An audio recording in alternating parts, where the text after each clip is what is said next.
everybody, and welcome back to a very special podcast. This is the podcast in which you talk about all of your favorite TV series from yesteryear and then discuss them over a glass of seltzer water, because that's what I'm drinking today. Water? Wait, are you telling me you usually drink wine in the morning? No, but I just usually say wine in the morning. Yeah.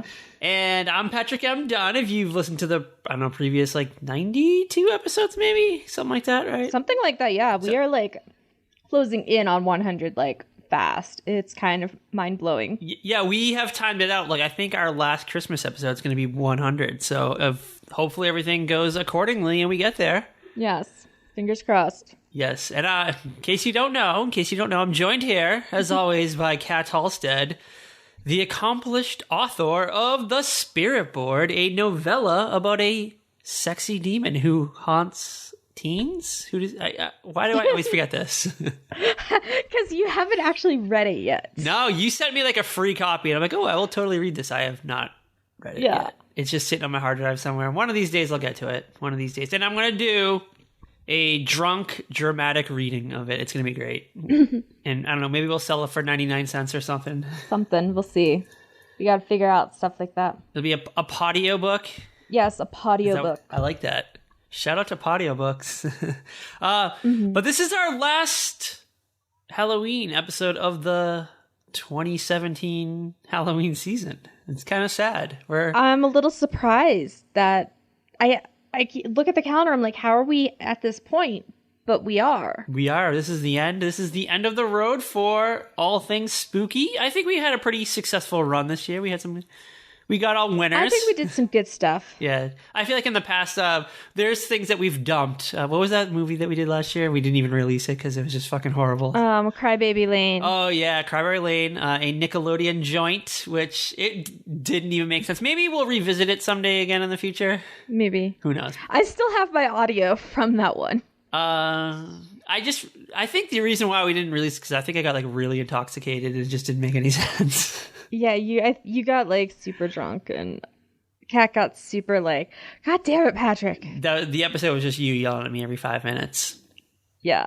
And not even every 5 minutes. It was every 2 minutes. Yeah. And forewarning, I just had 3 of my wisdom teeth ripped out not even 24 hours ago, so I might be a little loopy this morning. My tongue is numb, so if I sound funny, that's probably why. And yeah, shout out to teeth extraction. Yeah. I got that done when I was in my 20s, so I don't know. I put it off fucking hardcore because I am petrified of dentists, and then I was forced to go to a dentist after I broke my tooth a couple months ago. So they were like, I think you need to get your wisdom teeth out. And I was like, you caught me. All right. You finally caught me. Pull them out. Take them out. And here I am, 36-year-old, missing wisdom teeth. Like most of us. Yeah, everyone that I've brought it up to, they get my wisdom teeth. I feel like, how old are you? They're like, you're aren't you too old for that? And I was like, shut up. Yeah. Leave me alone. Just, I wanted to hold on to them as long as I could. They don't give you actual extra wisdom, Patrick. It's okay. I feel smarter now that I've had them taken out. I don't know, so. That could just be the painkillers you're on. Yeah, that could be. And then, you know what? You're right. All right, so what are we doing today? What are we doing for the final installment of Here Comes the Booze, our Halloween-themed eps? We decided that since it's available on Hulu, and it is one of... Finally, after all these years. So the episodes are apparently expiring. It's one of our favorite TV shows of all time.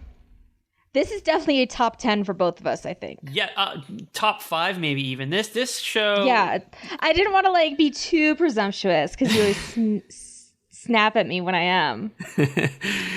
Definitely top 5. Maybe number 5. This is one of my top... This is probably the 5th top show of all time for me. This is if I had to if you were forcing me at gunpoint, this would probably make my top 5.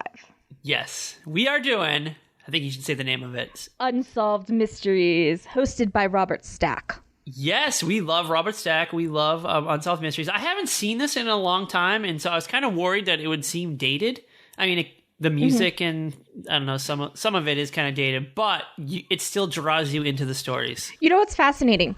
I put on one of the newer episodes yesterday morning after I had watched this one, and those graphics, that music felt more dated to me than these. Was it like the early 2000s one? Yeah, it was the one with Dennis Farina. Yeah, I've never seen any of those. I just was not into it. It was on Lifetime, right? Yeah, it was on like Lifetime, like that whole collection of networks would like still airs it. Like Lifetime still airs it because that's where I watched it. Yeah, well, because I think Lifetime was like the Unsolved Mysteries network for the longest time. They just aired reruns forever. Yes, they did, and then they like re-edited the episodes with Dennis Farina hosting, and it just did not work.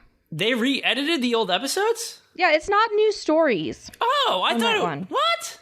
No, it's the same stories as before, but they just redid like the intros and outros and voiceovers with Dennis Farina. Oh my god, I did not know any of that. Yeah, it doesn't work. That's why Dennis is so obviously compared to Robert and it's like the exact same script. I think he says like verbatim. Like, just unless something updated. Almost, maybe just like unless there's like an update. Yeah, like it's just it doesn't work. I think that's part of why the update just didn't work. It didn't last a long time. What was it, like on for a year maybe? I think it has like 2 seasons or something. I don't know. And they're probably shorts. They probably weren't like the full like 22, 23 episode seasons either. Cause I'm sure probably not. I'm sure Lifetime didn't have that kind of fat wallet back then to do a full season of this.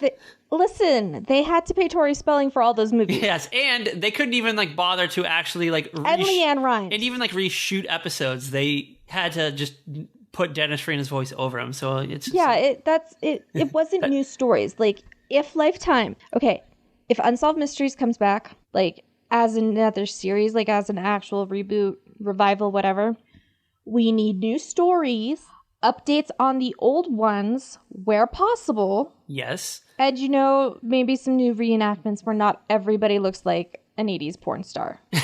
Or there were some good reenactments in this one. It's great. I love the mustaches and like there's just, for me, every time I see like a scrawny white guy with dark hair and a mustache and like the almost mullet, not really a mullet hair, like where it's just kind of shaggy, I just think Jeff Gillooly, and I think porn star. Jeff Gillooly was the Tonya Harding guy, right? Yes, he was married to Tonya Harding. Oh, they were married? Yes, they were married. Oh, I didn't know that. Mm-hmm. Well, I probably did, but I probably forgot it. What do you think of I, Tonya, or whatever it's called, coming out soon? I'm really curious to see it, because I was like obsessed with that whole thing. Is it Margot Robbie? Is that who's playing Tonya Harding? Yeah, it is. Did you read? All right, I remember reading this over the summer. When the whole time she shot the movie, she did not know that it was a real story. Like she didn't know that Tonya Harding was a real person. She just thought she was just doing a movie. No. What? Google exists, people. Google fucking exists. And it's like, wouldn't people have told you, like, on the set and stuff? Did everybody else start thinking it was just hilarious? They're like, she doesn't know that Tonya Harding is real. How does she not know about this? It's like epic. If I had known that, I would probably not have told her either. I'd be like, what would make this movie better if we added like a supernatural element? And Margot would have been like, oh my god, yeah, they totally should have added like a little supernatural element. Maybe like she could fly. Maybe like have her be like Supergirl. And then at the end I'd be like, bitch, this is a real story. Tonya Harding doesn't fly. No, she ends up on like Celebrity Boxing or something. Oh, Tonya Harding, Celebrity Big Brother. Oh my god, yes. And Margot Robbie too. Throw her in the house too. They can, maybe fucking Tonya Harding can just fucking tap out Margot Robbie's knees before like a big comp or something. To be fair, Tonya didn't do the actual grunt work herself. No, but she had her hand in it. But you know what though? If she was in the house and I don't know, if she was like at odds with somebody, she was in the Big Brother house at odds with somebody, and would they even have something that you could hit somebody with? I don't even think, like a broom handle maybe? Maybe. What did she even use? It was a crowbar. A crowbar. A fucking crowbar. Where was it, at like a bus station? Where, I can't remember. Where did it happen? It was at the ice skating rink during practice for pre-Olympic trials. Like this was the big comp before the Olympics. Like, you win this, you get placed in this one, you go to the Olympics. Yes, and the best part about it is that Nancy Kerrigan still went to the Olympics. Yeah, Still performed. She got like bronze though, or something, or gold. Not gold. What's second place? Silver. she got silver. Silver. And fucking Tanya Hardin was like fourth. She didn't even place. Yeah, like she just had like the worst luck that night. Like, her lace snapped on her skates, and then she fell, and it was just bad. I can't even believe they let her skate still. Who, Tanya or Nancy? Tanya. Well, Tanya wasn't like suspected of anything at that time. I thought she was suspected previous to the actual Olympics, and then Maybe like that's when suspicion was starting. I'm a little fuzzy. We were in the 6th grade. I just remember Nancy Kerrigan ad nauseum just yelling why me over and over again on like, because they like played that so much. Oh my god. and I remember Nancy Kerrigan hosting Saturday Night Live too for some that'll always stand out, and her monologue, and she's like answering questions, and there's someone in the audience dressed up like Galooly and Tanya Hardin, and it was I just remember like my jaw was on the floor and just picking it up, and then the rest of the episode sucked. Yeah, I just remember the Disney World skit. Oh yeah. Like, that's what I remember. Didn't something happen to her at Disney World too? Oh, I don't even remember. It's been so long since I've like really dove into this. I just remember this was like the last Olympics on CBS before NBC bought the rights for eternity. Yeah, NBC has the $2 billion year contract with the Olympics. It's like a Scientology contract. Yeah, I'm kind of like, can we maybe get the Olympics on somebody else? Yeah, imagine like this, the CW hosts the Olympics. Oh my god, who would they even have? They have nobody. We'd get, well, they don't have like a news crew, so they probably get their stars. We'd have like the girl who plays Fallon would host something. She'd be like doing the. It'd be like Archie and Veronica hosting, commenting on the figure skating. Yes. All right. Shall we get into what was on this night, the same night as this episode? Yes, tell me what was on this night. What night did this episode air? All right, it all took place on a Tuesday. It was a Sexy Tuesday night in the winter, February 22nd, 1989. Okay. Dead of winter, where we lived, it was probably frigid. Probably, yeah. I probably had a snow day. But this is a wild night of television. Okay. I got ABC. You ready for ABC? Hit me with it. This was when Growing Pains was on Tuesday nights. So they kicked off the night. Starring America's 6th favorite family after The Simpsons, the Brady Bunch, the Walshes, and the Tanners from Alf. Controversial list. Super controversial. Yes. Where do you place the Seavers on your America's favorite family list? Top 3. Top 3. The Simpsons first? Number 1? The Brady's number 1, Simpsons number 2, the Seavers number 3. Really? Okay. Who's 4 and 5? The Topangas? I don't know. Whatever they're called. Tanners from Full House. What? And number 5. Ooh. The Keatons. Okay, I was gonna say, just throw a fucking name out there. I was like, what was that name? I'm like, ooh. Yeah, it's hard. These lists are hard. This is why we don't do listicles. You have a hard time with lists. I can just drop lists like on the drop of a dime. You sit here for like 20 minutes sometimes and like trying to think of things. I'm like, how could you not just rifle off fucking 5 family names from TV? Like, you've watched like a million TV shows in your life and you can't just drop 5 names. Because these lists are hard and I'll get like crap for them.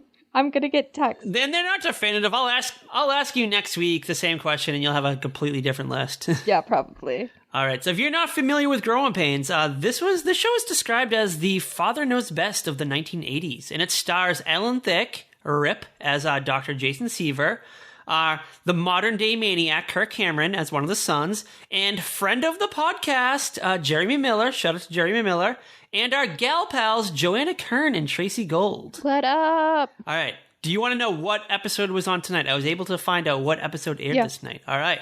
This is the big one. Tell me. The episode title was Fortunate Son. And this was when Mike gets a late night job at like a convenience store. And he discovers that his new boss, played by Dick Van Dyke, is a bigot. Whoa. Have you ever seen this one? I remember seeing this. I remember Mike working a job at a convenience store. And it was late at night. And I remember his mom was worried because it was like the graveyard shift. And she was worried that he was going to get shot. But he was more worried about, because I guess all of his coworkers were African American. and he was upset that his boss was playing favoritism with Mike just because he was white. So I remember this being a very, very powerful episode of Growing Pains. Yeah. On at 8 p.m. I mean, it's not one I've seen very recently. I mean, I can't say I have either. I don't like... I think when I saw it, I didn't know who Dick Van Dyke was, so he didn't stand out in my memory. Yeah, and he was probably an old dude by this point, too. Yeah. This was like... was Diagnosis Murder on at this point? Probably, right? No, this is before Diagnosis Murder. Diagnosis Murder came on in the 90s. I wasn't sure if like it crept out on the scene in like 87, but you know what? That was on CBS, so I highly doubt that CBS would have let him creep over to an ABC show for one night. Mm-hmm. So you're probably right. I definitely remember seeing this episode when I was in like third grade, maybe, and that was probably the last time I seen it. But I always just remembered the graveyard shift.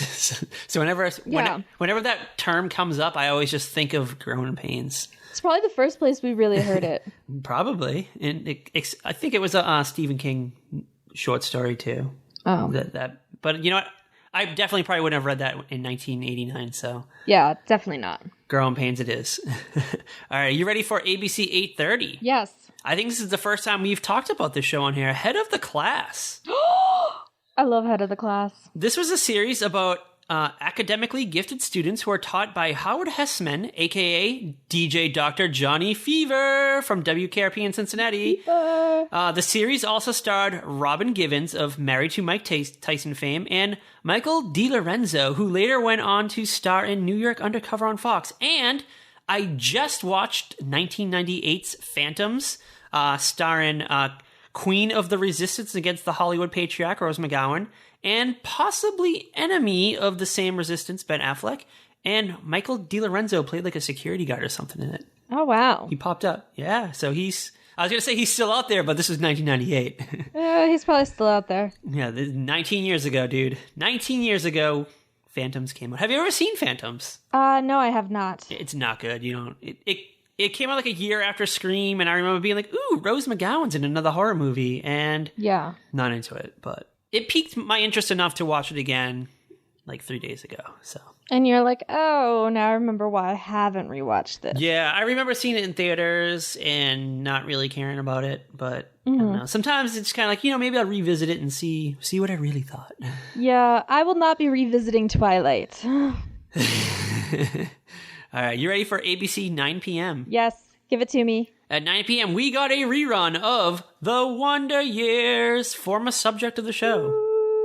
And I recently just listened to the Joe Cocker song, who does the theme song, and I may or may not have shed a single tear. It plays on some commercial, and I'm always like, start sniffing. Yeah. I start getting like all teary-eyed. I'm like, no, not right now. I've cried enough the last week. Let's not. I always black out when I hear the Wonder Years theme song, and I just start thinking of like Ellie Mills and like Fred Savage like playing in the streets and stuff and doing like the family cookout or whatever it was that happens in the credits. Yeah. Danica McKellar like falling off her bike or something. Did she fall off a bike? Someone falls off a bike in the theme. Yeah, I think so. Okay. And the boys laugh and giggle. And... yeah, they laugh at her.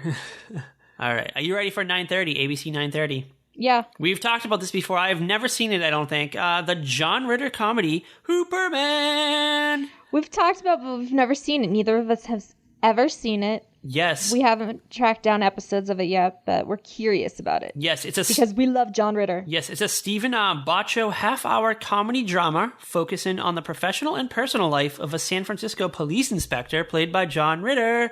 And I just found out a hot scoop about the show. Not really like a scoop, but... okay. All right.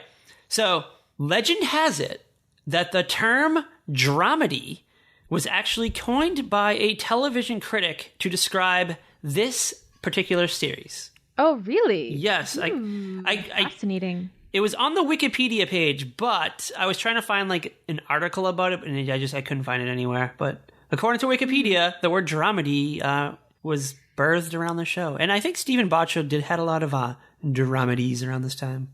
He was like king of the dramedy. Shout out to Stephen Baccio, who like doesn't do anything anymore. Well, all those TV producer guys, they go through phases where like their stuff is like the hottest thing. And then it kind of fades out. And then maybe if they're lucky, they come back with like a whole new thing. Because like think about it, like for years, Dick Wolf was like the man with the Law and Order stuff. Yes. And then Law and Order kind of faded out. And you didn't really hear much about him except for like maybe the one Law and Order series that was still on.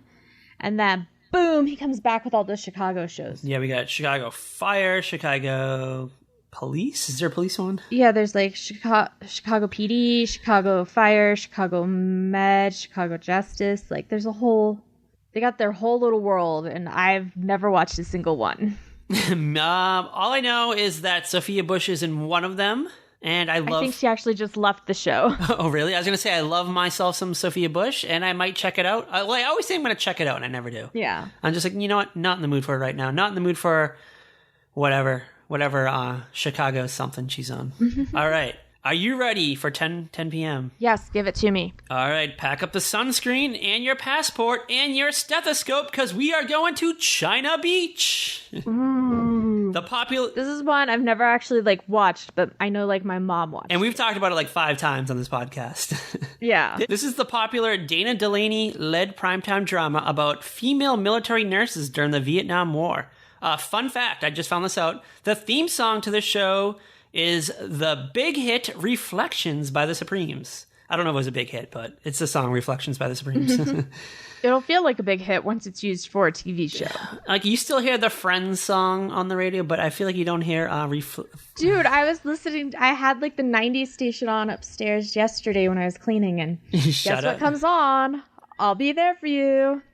And you can't help but dance around and clap your hands whenever. I don't know. I fucking immediately changed the channel. That song was overplayed in 1994 before it was even on Friends. Oh, Patrick. That is probably my least favorite theme song of all time. I'm just glad that some TV shows are still trying to do the theme songs, which you don't see very often anymore at all. Who has one? Well, Dynasty has one.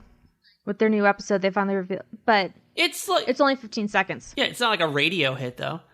I thought you were talking about like a radio hit. Chesapeake Shores on Hallmark Channel has like a full opening credit theme song set to like one of those white guys with a guitar from American Idol songs. Heather will know what it is. Because she watches Chesapeake Shores too. And if she doesn't know what it is, if you know what it is, anyone else, tweet us at Very Podcast and let Kat know because I really don't give a fuck. But it's like a full-on like opening credits. Like everybody has their own shot with their name, and it's not like a snap and you miss it kind of thing like with Dynasty. It's like full-on like a minute and a half or so. I was gonna say, I feel like the last time a series that had like an actual song that played on the radio was like The Hills or something. It was that like Natasha Bedingfield song. All right. Are you ready for CBS? Yeah, give me CBS. All right. All night long, we had the 31st Annual Grammy Awards hosted by Billy Crystal. Oh, wow. Billy freaking Crystal. Big winners that year were George Michael. His track Faith was Album of the Year. Bobby McFerrin. Oh, George Michael. Don't Worry, Be Happy was Song of the Year. And also, for the first time in Grammy history, we had a rap music category.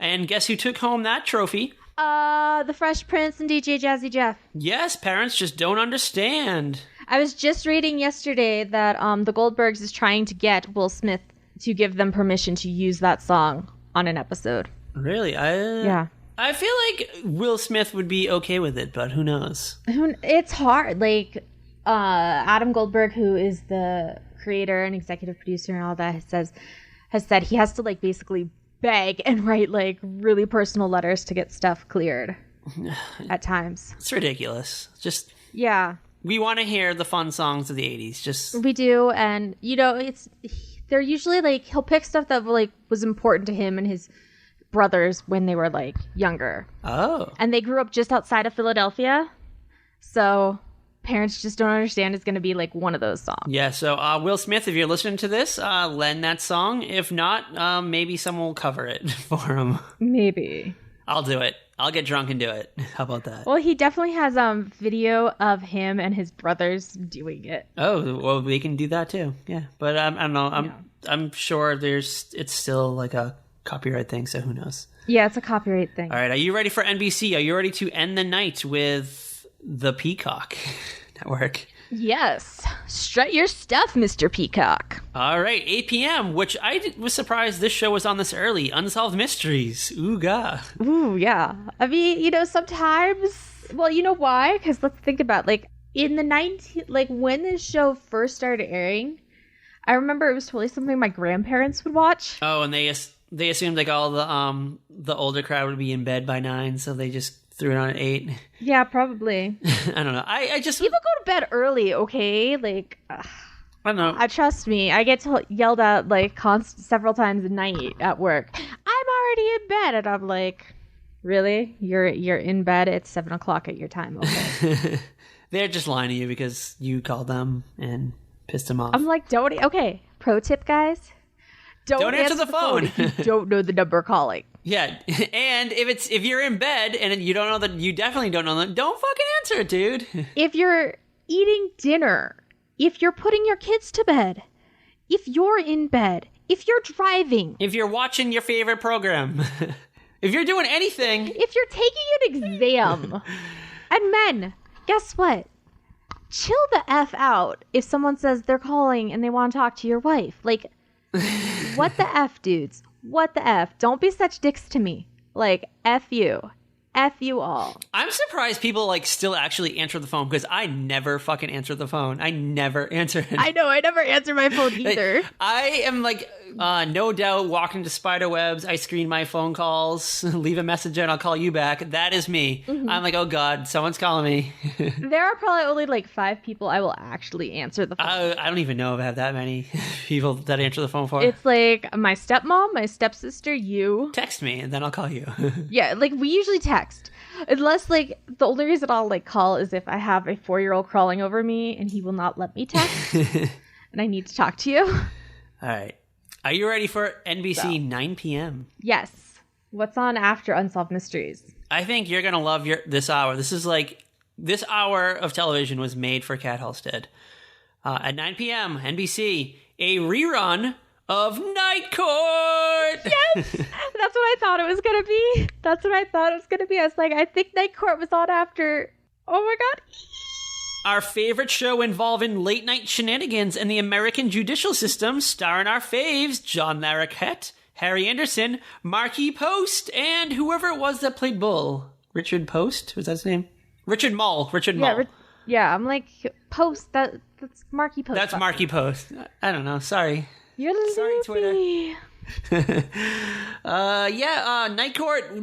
We have to track down a good episode of Night Court for the podcast. I know we've been talking about it for 5 years now, or however long we've been doing this, but I think it's time. Yes. I think after we get through the first 100, we'll definitely dip into some Night Court, and maybe even the show that's coming up next. Do you have a guess? Maybe, but I don't want to say. All right, NBC 9:30. Wait, hold on. Is it a TV show I've recently binge watched? Yes. In the last 6 months? Yes. Is it by my favorite? Does it star Paul Reiser? Yes, it does.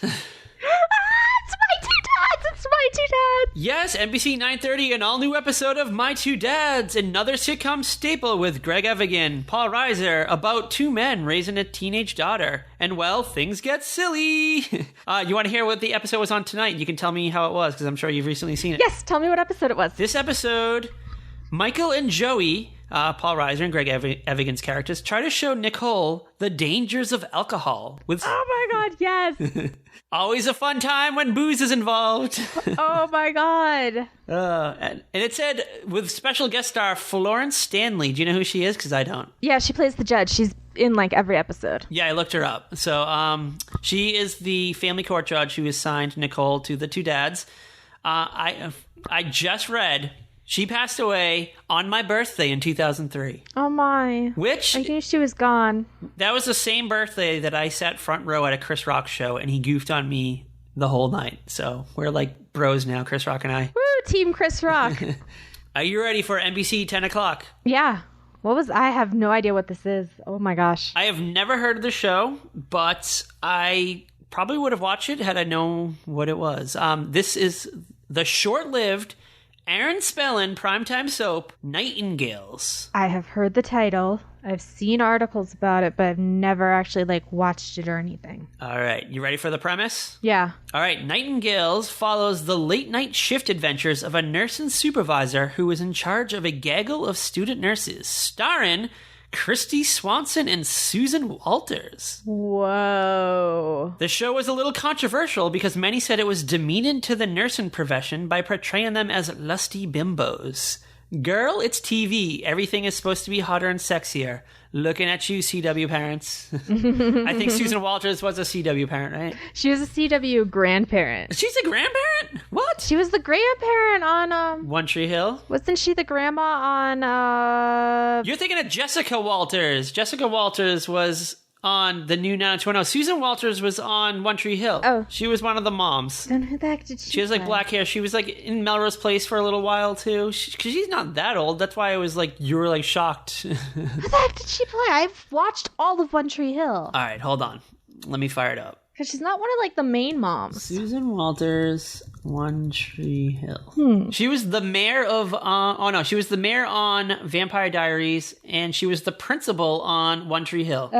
Oh, okay. Well, was she somebody's mom as the principal? No. For some reason, I thought she was one of the main cast members' moms, but I don't know. I'm wrong. No. Okay, sue me. I'll send the papers tomorrow. All right. I won't answer the door. I don't answer doors either. Don't answer the doors. Don't answer the door. Yes. All right. Are you ready for Unsolved Mysteries? Are you ready to get into the wild world of unsolved crime of the 80s? Yes. Because we have like how many mysteries to talk about? 4, I think. There's 4, right? 4 or 5? There was one update that was only like a few seconds long. I'd not even bother with that unless you want to bring it up. Yeah, okay. So let's dive into the world that creeped us out as children with the voice of Robert Stack. All right. I got this. I wrote down some pretty good summaries. You ready? Okay, awesome. Are you ready for case number 1, the burrowing bandits? Yes.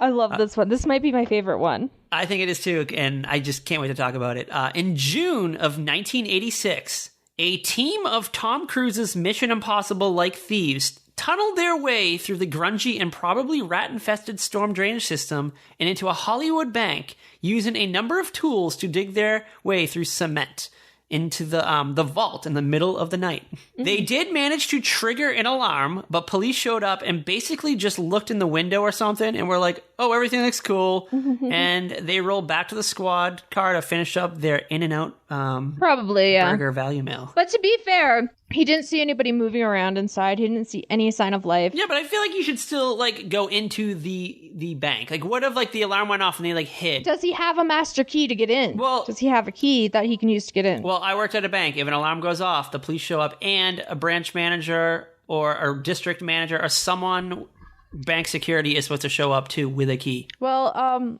maybe this is why they have to show up with the key, because of this guy. They're supposed to do a walkthrough. They're supposed to open the door for the police, and the police do a walkthrough of the premises. But apparently in 1986, in Hollywood of all fucking places, they didn't do that. They just looked in the window and were like, all right, things look cool, and go back to their car.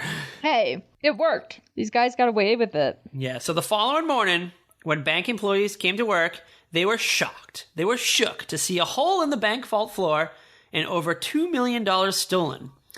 This robbery was supposedly the biggest in Hollywood history.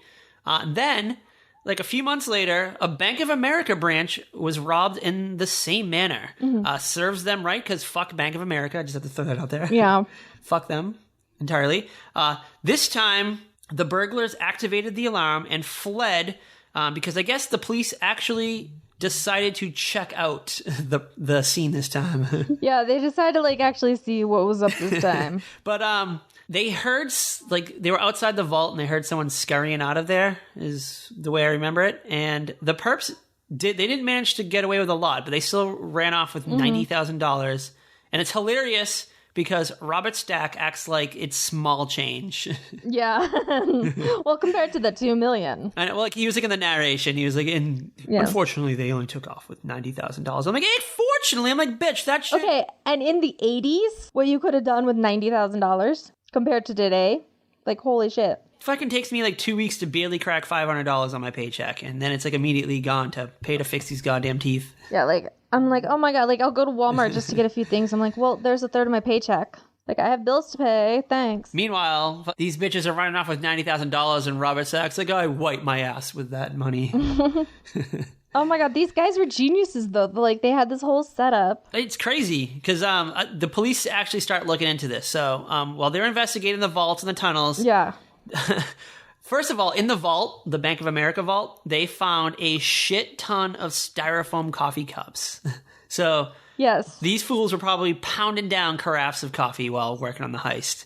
And like, what did they bring? A coffee maker? Yeah, like what did they bring? Like one of those traveling coffee pot things? Like this little like thing with the pump? Yeah, you squirt the top. Yeah, and it that comes you up. always have at church and stuff. Or were they like sneaking into the break room? Yeah, like how did this? Why were there? And oh my god, this is before DNA testing was like a thing. Yes. So I'm like, part of me is like, holy shit, like, was this an inside job and like gaggles of bank tellers with grudges like heated up a pot before their shift ended and then like hired their husbands to do all the digging while they sat around and talked about dynasty? And I'm sorry, is it wrong for me to assume the bank tellers were female? Maybe a little, but to be fair, I think the majority of the people I know who have worked in a bank are female. Yeah, I worked at a bank once, and for a while, I was the only dude amongst a crowd of 20 women. Yeah. And one time, we had an after-work dinner party, and I was late, and one of my angry coworkers called up and left me a scathing voicemail, and I just remember it vividly. It said, "Patrick, do you hear this?" And she held up the phone, and I could hear the sound of, like, bantering women in the background. And she's like, "That is the sound of 12 very hungry women. Where are you?" And then she like hung up the phone. Oh my god, I love this woman. I learned a valuable lesson that night. Don't leave a hungry woman hanging because you had to stop along the way to pick up V-neck t-shirts from Target because they were on sale. So lesson to be learned. Yeah, you don't do that. No. You hit the Target afterwards. Well, I figured I'd be like full and I wouldn't be wanting like roaming around Target with like a full belly. So I was like, I'll stop by and pick up some purple, reds, and orange shirts. V-neck, because they were on sale. All right. Oh, Patrick. All right, so the investigators, they surmised that both bank robberies were committed by the same crooks, and they nicknamed them the Burrowing Bandits, and they believed this was like a long con and had done tons of surveillance on both bank branches, and also, while they were investigating, they found a third tunnel leading to another nearby bank, which they obviously never got to because their plot was foiled. Yeah. The cops found the tunnels and they were screwed. Yep, they were fucked. Also, they found, like, I guess at the end of the drainage tunnel, they found a quad runner. So they believe the criminals were carting their busy behinds back and forth with crates and tools and coffee carafes for probably weeks, months, maybe even years. Yeah, these guys were geniuses the way they did this. Yeah, the tunnels were expertly dug by hand, and they believe it was the work of two individuals, probably like they knew each other very well, like old army buddies or something, based on the fact that they would have had to spend lots of time together in tight quarters underground in the dark, where it stank and there were rats and who knows what's underneath Hollywood. Ugh. Who knows what you'll find under there? Hollywood itself is disgusting. Lord only knows what's underneath it. Ugh. Just like the ghosts of starlets past, just roaming through there. So they did find some fingerprints on, I think, like some of the tools and some of the quads, but forensic technology sucked in the 1980s. So like the one like crime database they had, they couldn't find any hits. And they've never like rerun them, I'm sure. No, like if they still have them, I don't even like. What do they do with this shit after? It just sits in a box or a file somewhere, like collecting dust. Yeah, these people were good. So I have some theories, but before we get there, though, they were able to track the quad runners to a nearby dealer who said they were sold to a man who paid in cash. The name ended up being like a fake name. This person didn't exist, and that's like basically the like end of the road. Like they like, oh my god, like think about all the stuff you could get away with before technology. Yes. They did manage to get like a sketch of one of the guys from the ATV dealer, and he was like a skinny, very like Joe Dirtish looking white man, like in his mid-30s, I think they said. Yeah. He just seemed like so like not Hollywood type to me. Yeah, so he's probably like there doing construction or something. Yeah, like I figure you think Hollywood, you expect some dude running around Hollywood slipping his headshots into the hands of movie execs as he's hustling and bustling as a busy busboy at the elegant Perinos, where years earlier Joan Crawford would reserve a booth so she could yell at her family over an expensive meal.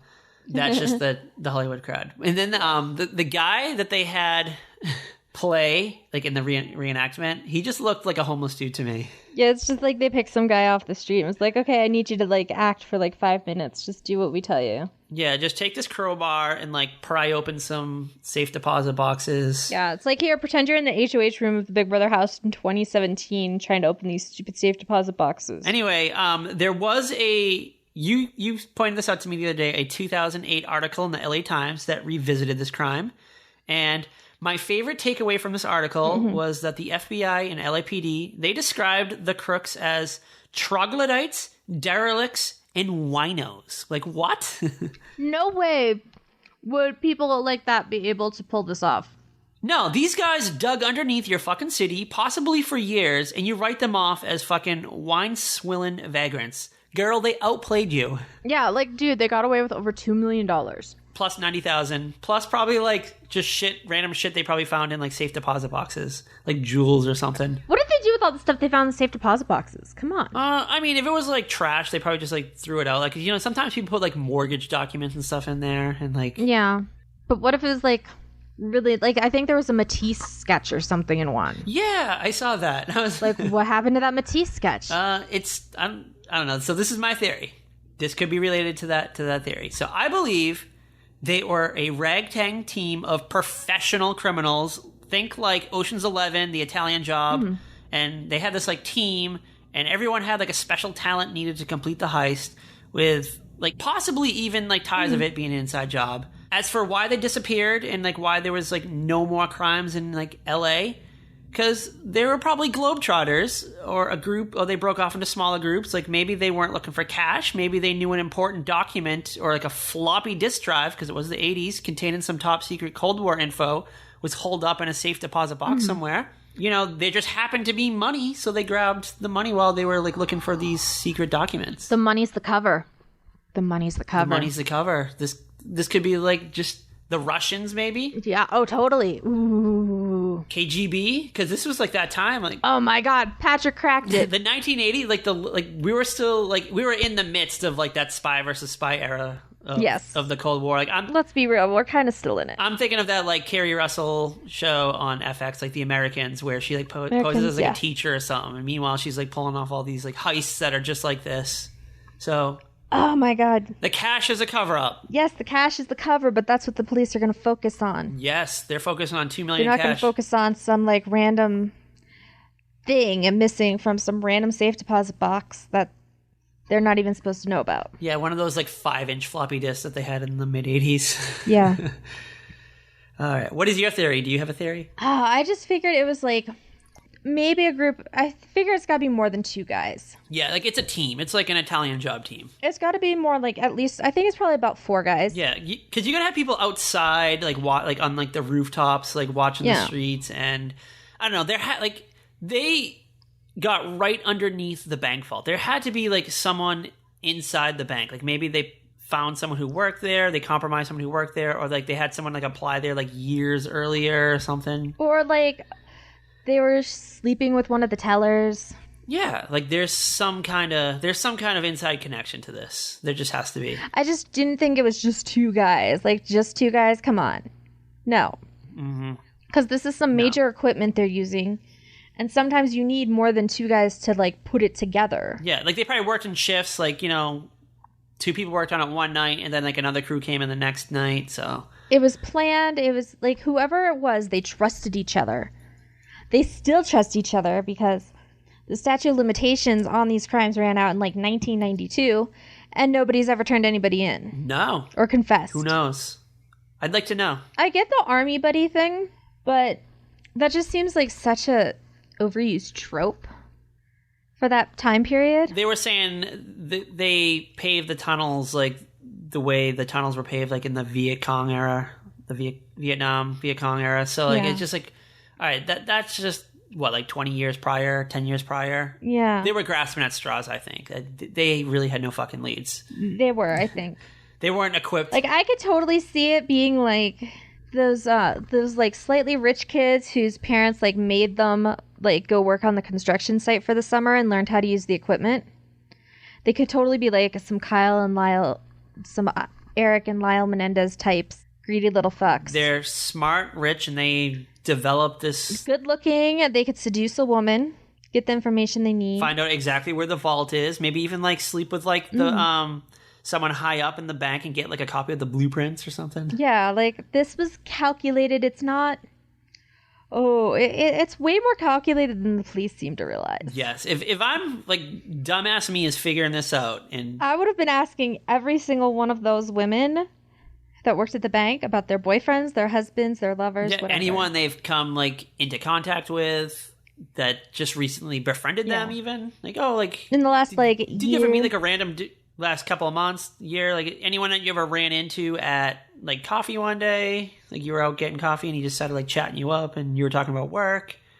I mean, that's something that totally would happen today. They would just know everything. They'd be, like, crawling through all your social media friends and trying to figure out that there's... Yes, they would. Like, and I'm, like, the paranoid person who, like, even with my Tinder matches, I'm like, okay, you, mister, I can tell you're going to try and scam money out of me. So we're not going to really talk. You reverse Google image them to see if they come up. I can't figure out how to do it on my phone with these Tinder photos, but I would if I could. You have to do it. You have to do it from a laptop. Yeah, and that's the thing is I can't access the Tinder from the laptop. You can't do a screenshot and then just email the pic to yourself and then crop it out so it's just the face or the actual picture. I probably could. That just seems like a lot way more work than I feel like doing. Oh. Well, you're not a forensic mastermind like I am. No, you're not. All right. Are you ready for our next tale? Okay, let's go into this one. This one's a little spooky. Yes, it's kind of like a twofer. We kind of get like two of the same thing that happened. So for our next tale, we are transported back to March 13th, 1982, and we meet 7-year-old Crystal Merzlock, who was attending a birthday party at a swimming pool in Pocatello, Idaho. She had just recently learned how to swim, but she felt comfortable enough in the water to, I guess, go on her own.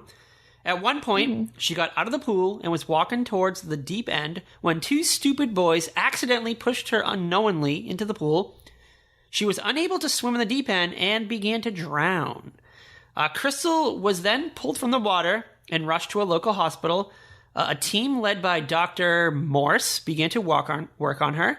And Morse noted that she had basically no brain activity and, like, clinically dead for about 20 minutes. And then she was revived, which is a long fucking time to be down for the count. That's a long time to be oxygen deprived. Yeah, that's a long-ass time. Like, what the hell? People usually don't make it more than, like, 10 minutes with oxygen deprived, but... No, that's true. But she was revived. And I only know that from watching ER. Yeah.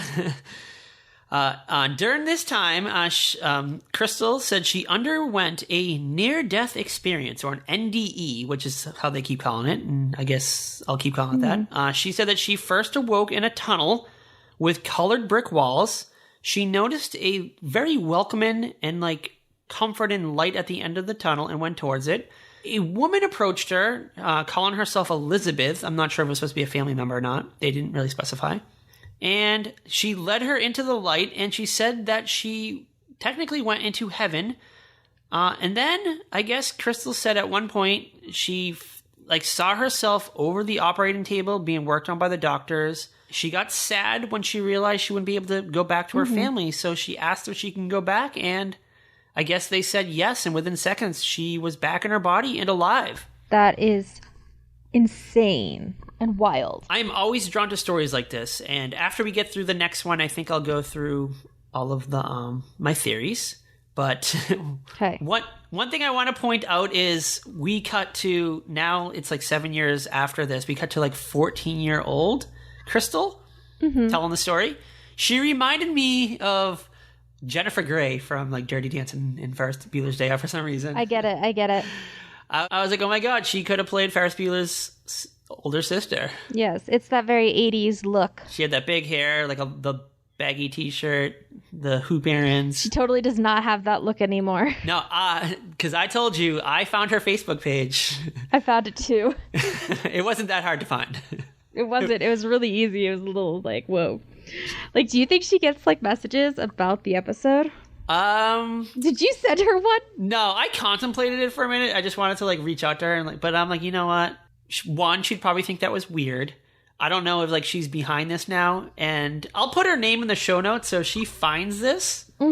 She can reach out to us, and we'll gladly, like, I don't know, we'll chill, we'll talk about, your NDE, and I don't know, maybe even like find out what else is going on in your life. I'd like to like know how life has treated you post Unsolved Mysteries. Yes, totally. I'm totally curious.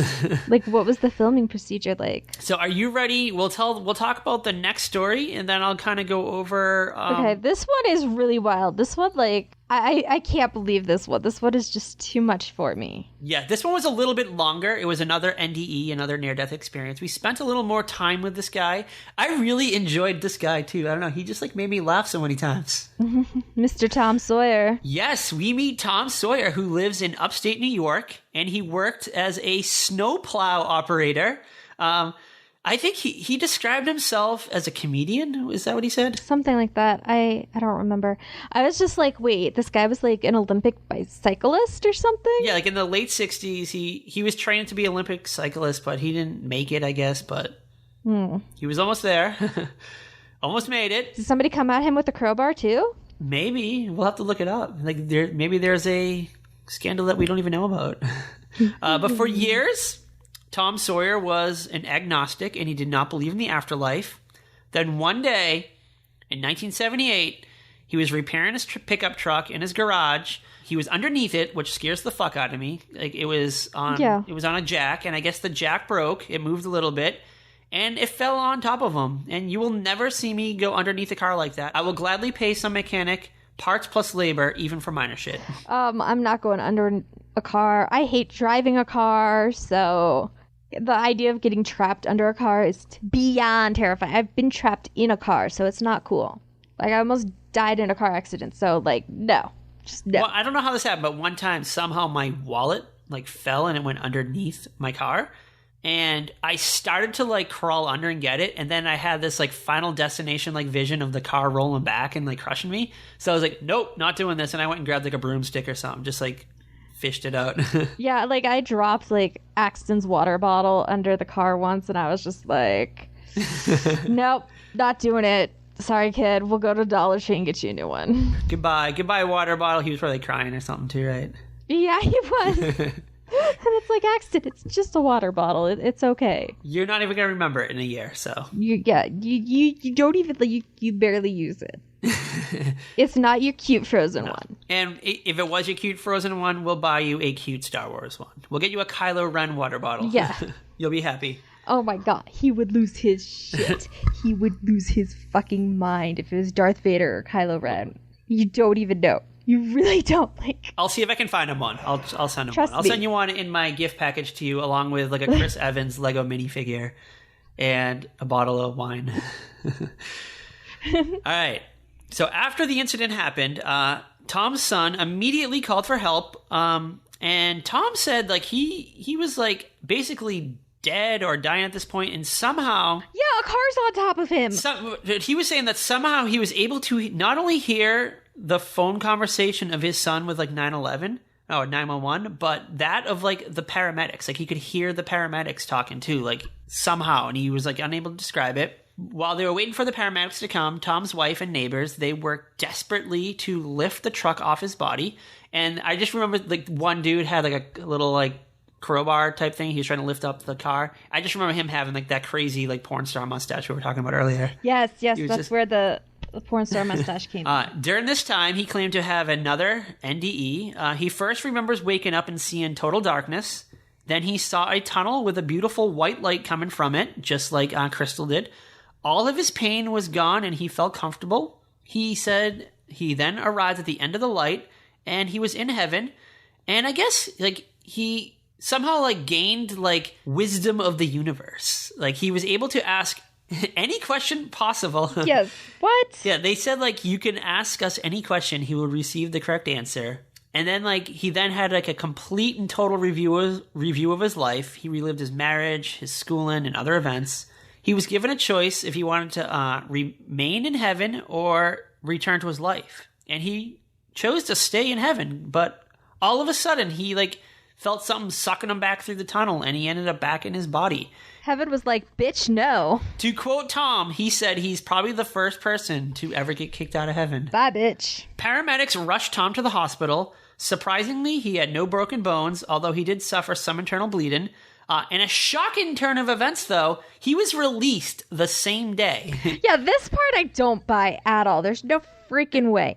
No freaking way he was released the same day. Yeah, so according to the medical reports, he had been deprived of oxygen for 15 minutes, which kind of shocked me because they didn't keep him overnight for, like, observation of all the trauma that he went through.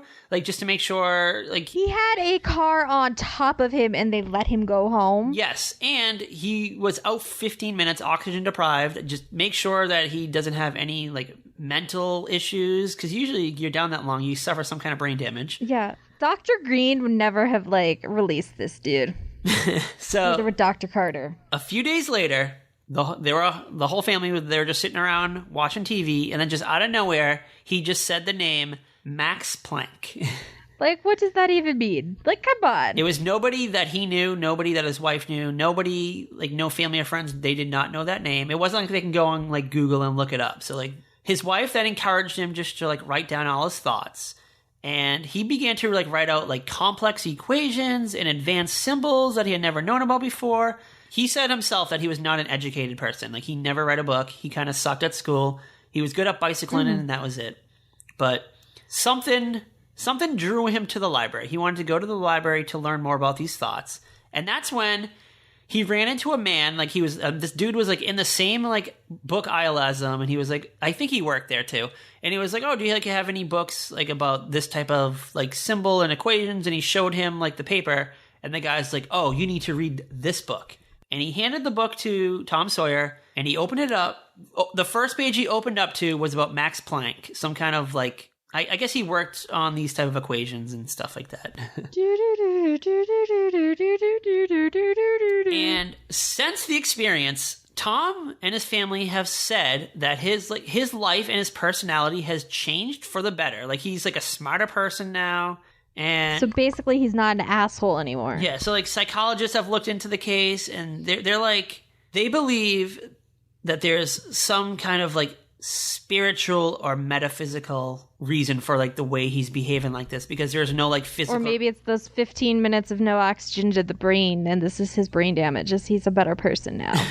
Or maybe he, like, knew this stuff all along, but he just forgot it, and his brain damage just brought him back to this knowledge. I don't know. Yeah, who maybe. knows? But sadly, Tom did pass away in 2007. I just want to throw that out there. Well, I hope they were more welcoming this time. Yeah, we'll never know unless we Ouija him. We'll bust out the Cat Hall Stud Spirit Board and try to reach out to Tom Sawyer and just hope we don't find any sexy Jared Leto like demons.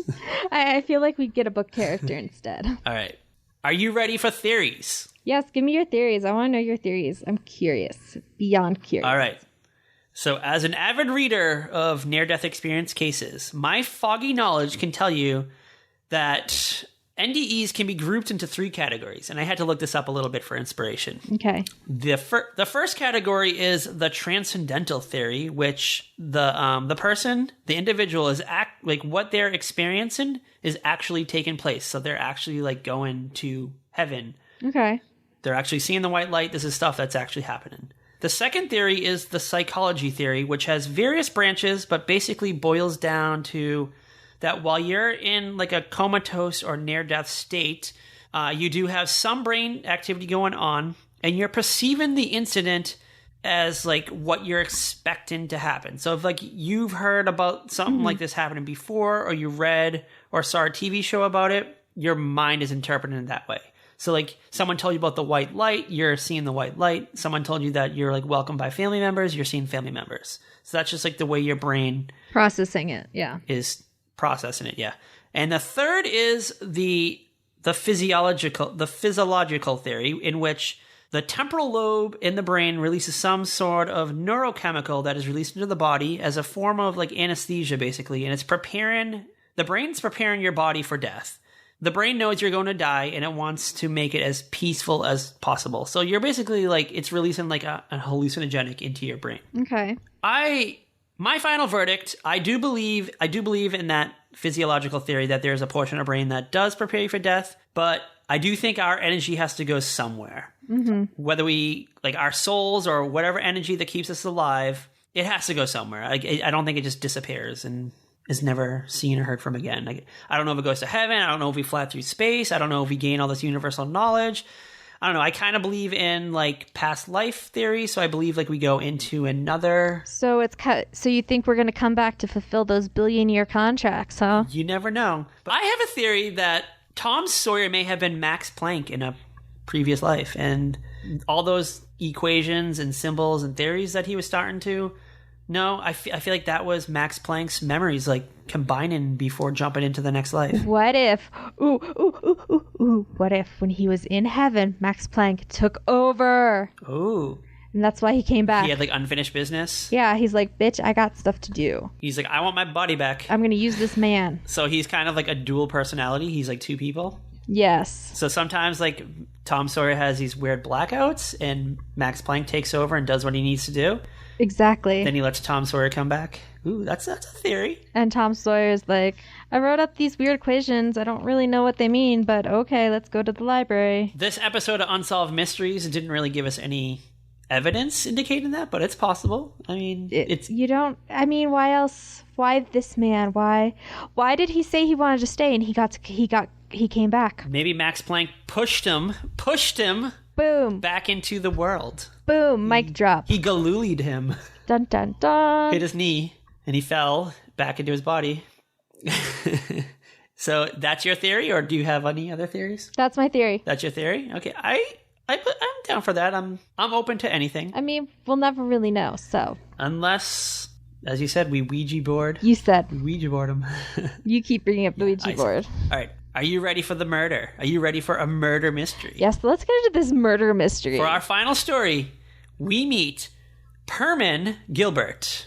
Permon. Perman. Yes, Perman. But he wants people to call him Perm. He keeps saying, just call me Perm. Oh my gosh. So he is a 40-something-year-old appliance repairman who also holds a pilot license. Okay. On Saturday, May 22nd, 1982, he leaves for service calls one morning near his home in Hammersville, Ohio, after telling his wife that he didn't feel like working today, which is something I pretty much say to myself every day of my life. I mean, I say that every time I have to go into work. I'm like, I really don't want to go. Yeah.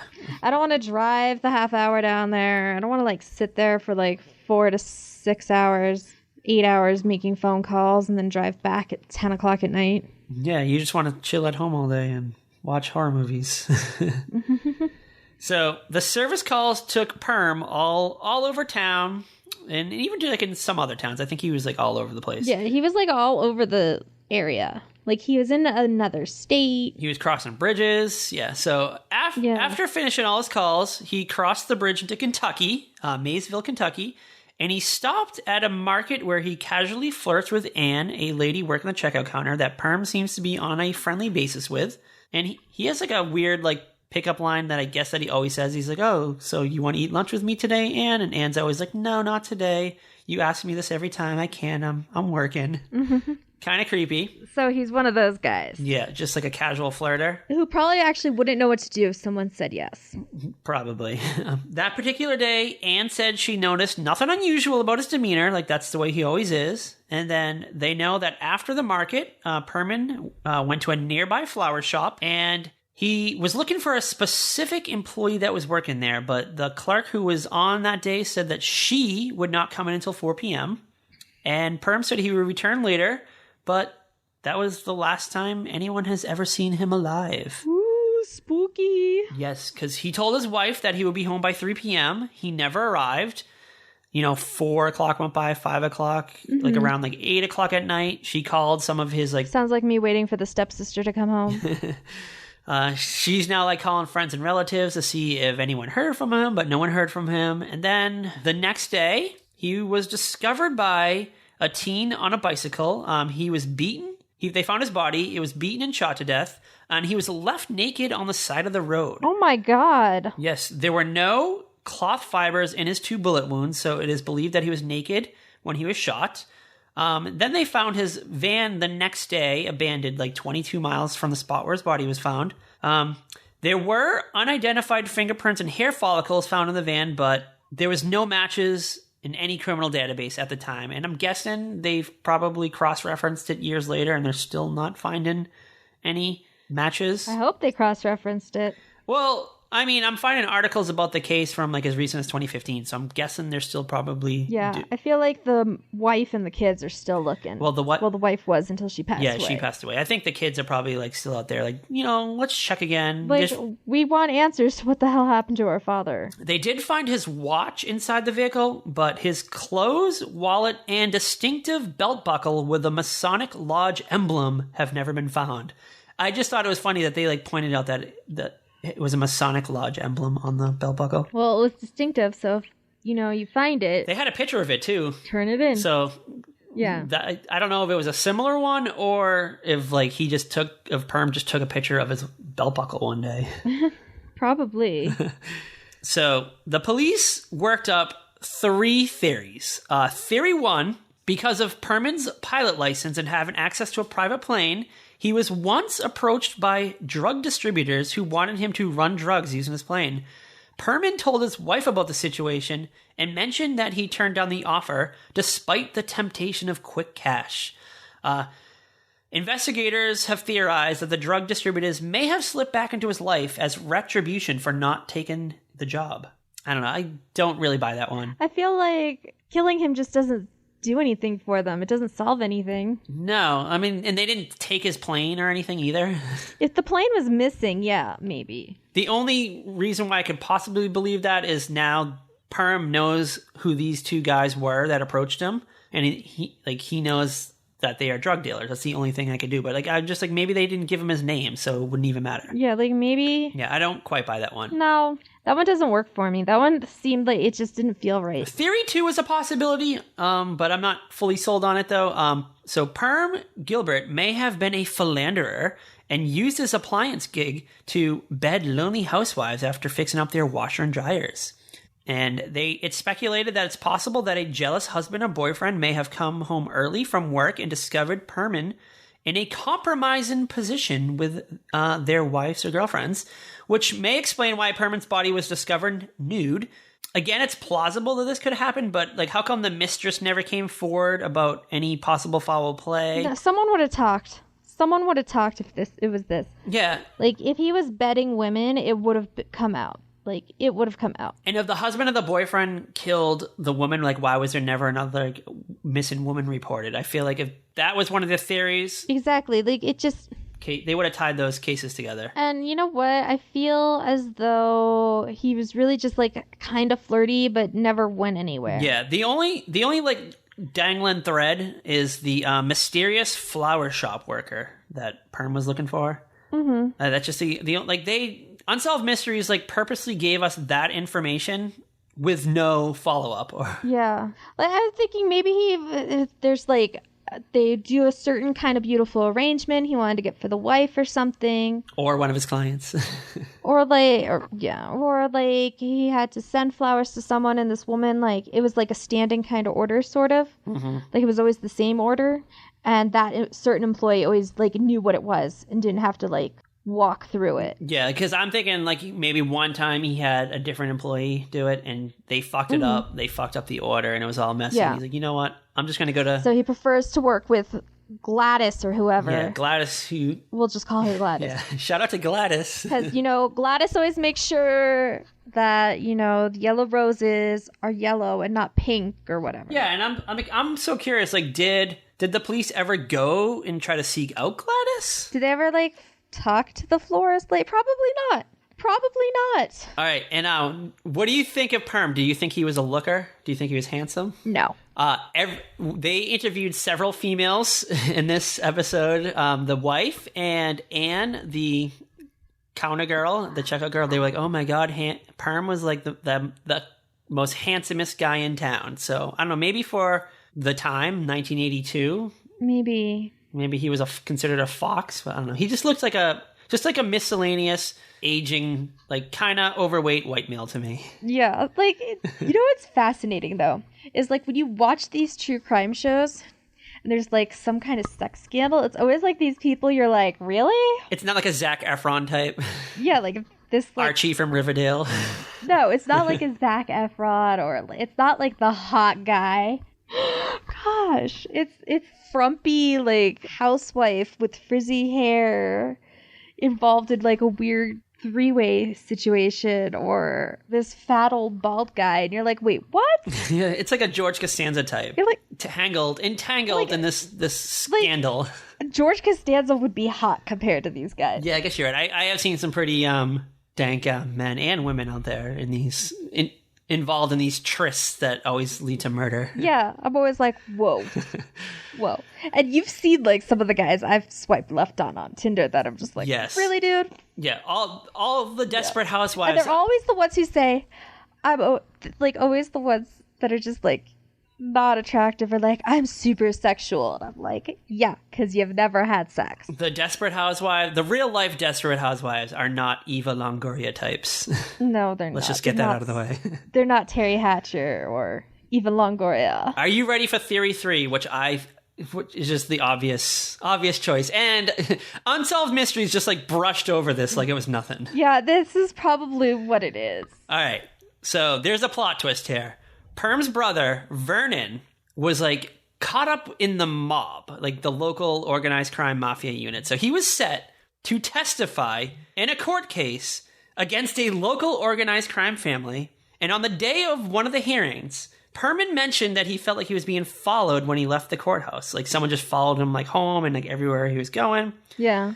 And from what I can gather, Vernon did end up testifying against the crime family and then went into witness protection. And it's speculated, like one theory was that Perman's death was a mob hit to try and lure Vernon out of witness protection. And I guess Vernon they said that he didn't even attend the funeral service, which is probably what the mob's intention was.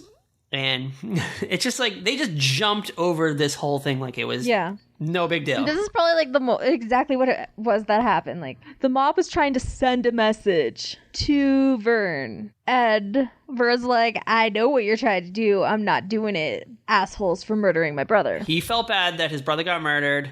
He was like, you know what, I'm going to show up at the funeral. Then they're going to like follow me back to whatever like boathouse that the feds have put me in.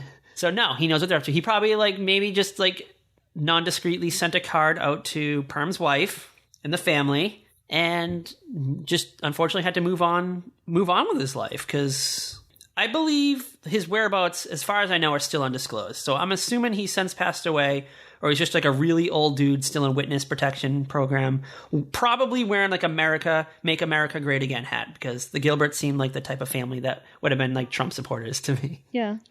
So I don't know. Maybe. We can't make those generalizations because that's when we're going to get like the angry email from like some kid. Probably. Who knows? But it was totally a mob hit. I don't know. There's no doubt in my mind. Like the whole thing just screams mob hit. Like he's naked. His van is 22 miles away. Like anything super identifying to him specifically is taken. Like, come on. Yeah, mob hits are usually like fast and furious, and they usually just dump the body somewhere, kind of hidden a little bit. Like I think they find him on the side of the woods. They'll dump the car far away, and they'll just leave the investigators or just like on this like wild goose chase, basically. And the mob is really good at covering their tracks. So, like, there's probably some people in there. Like, it was probably a hitman.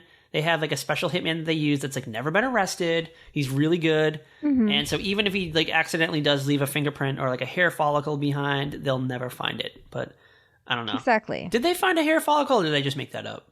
I don't remember. I definitely remember a fingerprint was found, like, in the I'll be honest. I think we can all agree Kat's been a little, like, distracted lately. Yes. But like, if they had a hair follicle, like I just feel like why can't they just check the hair follicle now? Because now we have databases with like blood tests and stuff in them. I don't know. Yeah, that's just me. Who knows? Who knows if that's how the world works?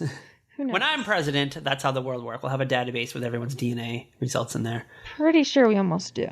We probably do. We probably do. We just don't know it. All right, so. Dun, dun, dun. So that was Unsolved Mysteries. That was a wild episode of Unsolved Mysteries. And it drew me in. That was, and that didn't even have ghosts or aliens in it. No, but there was like nothing stopping me from just going through and watching like every episode of Unsolved Mysteries. But yeah, the first season is going away from Netflix, but I did see...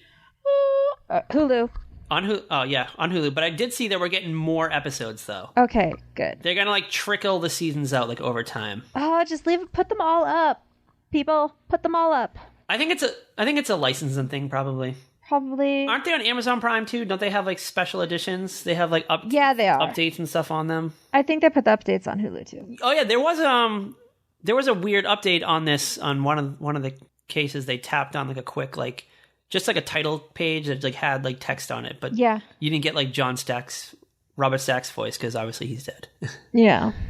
So that's Unsolved Mysteries. But Unsolved Mysteries is an all-time favorite of ours. Yes, we love it. We love Unsolved Mysteries. We love Halloween. We love Robert Stack, and we hope we can find a way to bring him back from the dead so we can rehost the show again. Like, here's the thing, Unsolved Mysteries people, if you're going to update the show, one, you got to stick close to the original. You got to find the person with the right voice. And did we say Terry O'Quinn? We wanted Terry O'Quinn? We thought Terry O'Quinn. We discussed this before. Terry O'Quinn, we feel, has that right tone. And look, too. He, like, is scary to look at, too. Because he's got the whole, like, John Locke, 666 Park Avenue, Blacklist Redemption. Like, he's got that whole creepy thing going. Yes, and he looks good in a suit, too. Like, he fills the suit well. Yes, that was the other thing. They didn't really put Dennis Farina in suits. What was he wearing? Like a Hawaiian shirt? Practically, like a polo. I just like picture Dennis Farina always wearing Hawaiian shirts for some reason. I don't know. Yeah, it was just, it doesn't work. All right, so you ready? What are we doing next week? Do you know? Do you have the list?